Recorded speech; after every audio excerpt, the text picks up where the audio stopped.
Halloween isn't what it used to be for me. At 32, the excitement and thrill it once held have faded. Now, I usually settle for putting up a few simple decorations on the windows and doors, and on Halloween night, I hand out candy to trick-or-treaters, then enjoy watching some classic movies for the occasion. In 2022, things weren't any different. I woke up in the morning, spent time cleaning the house, and went to the store to buy candy in preparation for the evening. I returned home, put up some simple decorations, filled a big bowl with candy, and left the door slightly ajar so I could hear any footsteps approaching the house. I started watching a movie to pass the time while waiting for the kids. Our neighborhood isn't very large, and usually, we don't get too many children on Halloween, but I was always prepared to welcome dozens. However, 2 full hours passed without anyone knocking on the door. I began to feel like something strange was going on. The street was completely deserted. No sounds, no noise, just an eerie silence covering the surroundings. I tried to reassure myself that Halloween might have lost some of its popularity, but I still didn't want the evening to go by without welcoming at least a few visitors.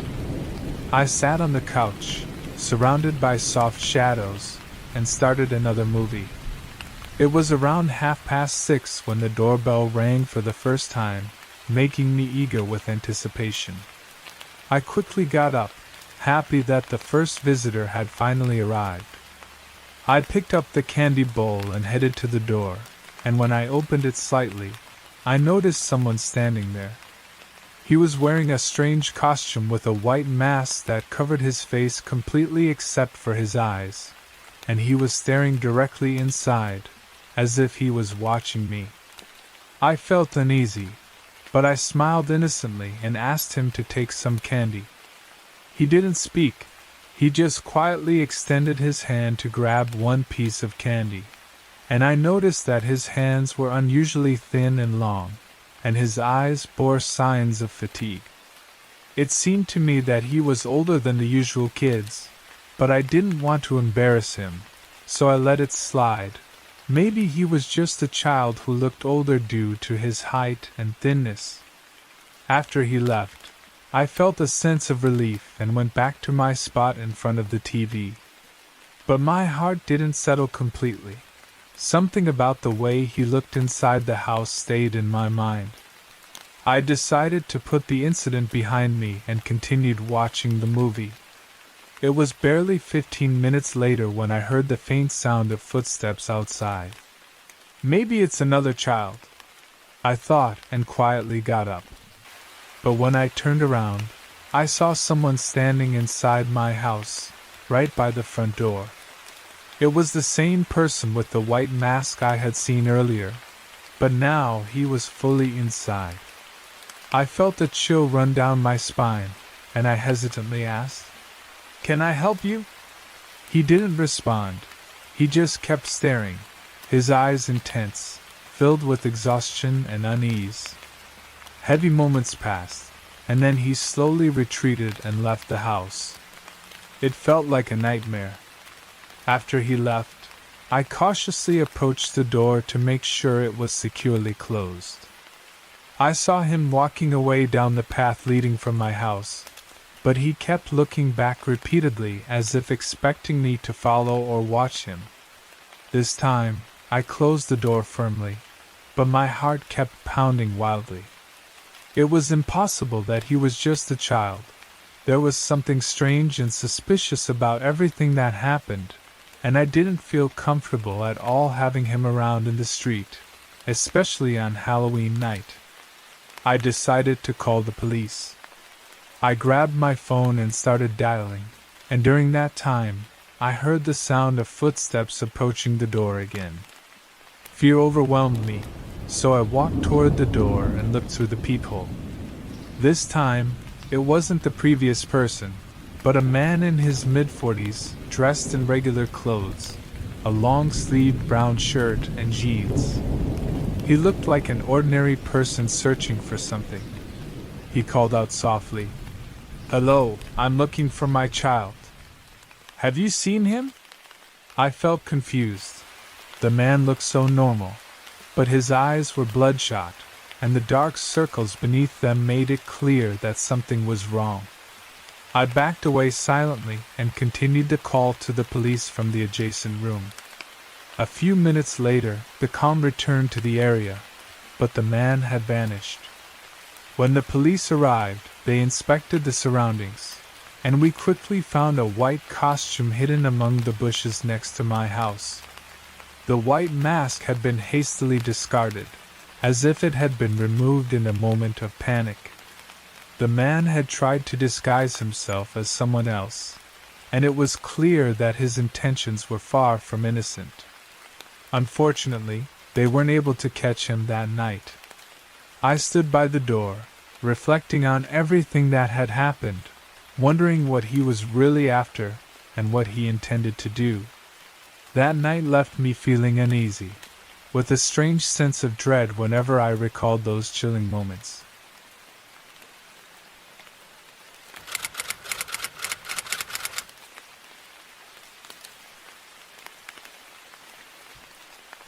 It was Halloween, and I was in the 8th grade, dealing with the strange feeling of not quite being a child anymore, but not fully grown up either. My friends and I felt that this year was different. We considered ourselves too old to roam the streets asking for candy like little kids. But we were confused, not knowing how to fill a night that had always been fun for us for many years. Most of my friends decided to stay home, watch movies, or hand out candy, but my best friend, Tyler, and I were looking for an adventure. That night, I went to Tyler's house, and we sat down trying to think of what to do.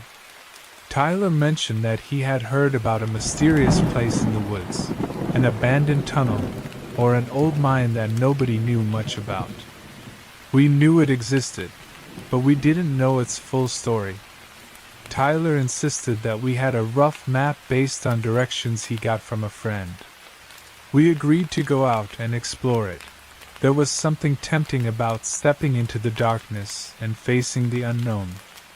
We rode our bikes, heading toward the southern edge of town.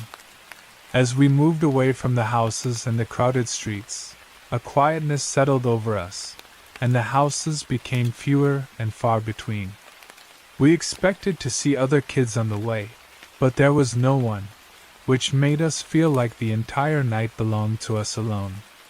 We stopped at the edge of the forest, securing our bikes to a large tree trunk, and then started walking down a barely visible, narrow path covered with mud and overgrown with wild grass. The journey through the woods lasted about 40 minutes, with the darkness growing more intense and the trees around us seeming to watch our every move. We only had one flashlight, and the atmosphere was charged with tension. Finally, we reached a small opening in the side of a hill. This was the entrance to the tunnel. Its entrance was narrow and dark, like a door to another world, as if the light vanished entirely once you stepped inside. Tyler took the lead and turned on the flashlight, while I stood behind him, hesitating. Dust and smoke danced in the beam of light, and the rocky walls looked eerie and abandoned, as if they belonged to a distant time. Before we entered, I suddenly felt something, quickly glancing back toward the trees, and I noticed a slight movement at the edge of the woods. I whispered to Tyler, asking him to shine the light there, but he found nothing. I thought I might be imagining things because of the darkness. We cautiously stepped into the tunnel, with only the sound of our hesitant footsteps breaking the heavy silence. Each step increased my fear. There were no sounds, just a suffocating silence and floating dust. Then, suddenly, we heard a whisper, a low voice, barely audible, but it was there, echoing through the tunnel. We exchanged silent glances, and I saw the same fear in Tyler's eyes that I felt. We began to slowly back away toward the entrance, but every time I turned around, I saw nothing but absolute darkness. We reached the entrance, just about to step out, when we froze in place.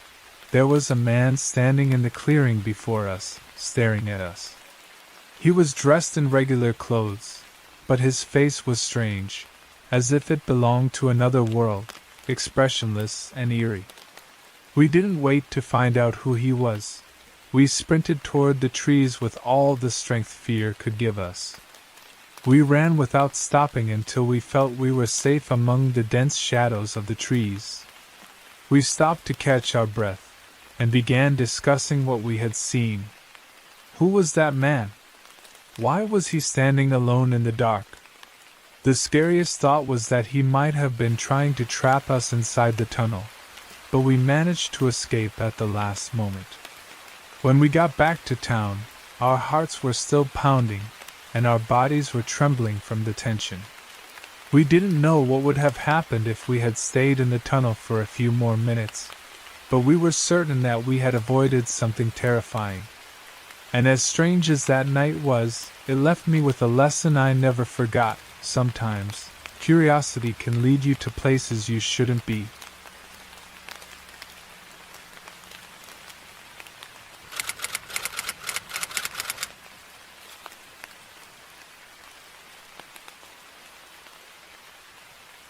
It was a cold late October evening, and I was a sophomore at university.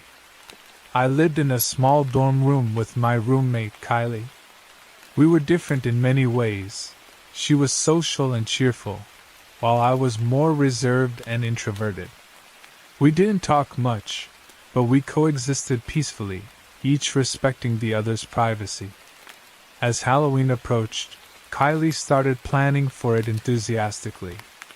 She was so excited that she invited me to attend a party with her and her friends.